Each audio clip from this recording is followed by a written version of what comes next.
বান্ধবী যখন নিজে লিপস্টিক পরে। বেশি লিপস্টিক নষ্ট করা যাবে না, একটু কাছিয়ে কাছিয়ে রেখে দিই যাতে অল্প করে ব্যবহার করতে পারি। এবার ঠোঁটের নিচে একটু ডট ডট দিয়ে নিই, ঠোঁটের উপরেও একটু ডট ডট দিয়ে নিই, ব্যাস। আর কিচ্ছু করতে হবে না, ব্যাস। আমি তো শিওর এরকম করে যদি আমি লিপস্টিক ব্যবহার করি আরো 1 বছর চালিয়ে নিতে পারবো।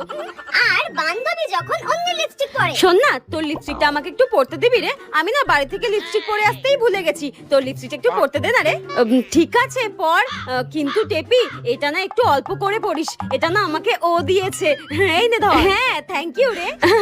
বান্ধবী লিপস্টিক বলে কথা, যত পারো তত ঠোঁটে ঘষে নাও, ও তো কিচ্ছু বলবে না আমি জানি। আরে মা, এটা লিপস্টিক, তুই কি একদিনে এটা শেষ করবি নাকি? আর কিছু বললেও আমার কোনো যায় আসে না, আমি তো ঠোঁটে ভরে ভরে ঘষে নিয়েছি। তুই যদি আমার বন্ধু না হতিস না, আমি তোকে মেরেই ফেলতাম। এইভাবে থোবরায় লিপস্টিক কে ঘষে ভাই? এই নে। হ্যাঁ, এই লিপস্টিকটায় আর কিছু বেঁচে আছে, সব ঘষে ঘষে কাচিয়ে কুচিয়ে মেখে নিয়েছে। কি বাজে মেয়ে, মনে হচ্ছে মেরে মুখ ভেঙে দিই, ডাইনি একটা।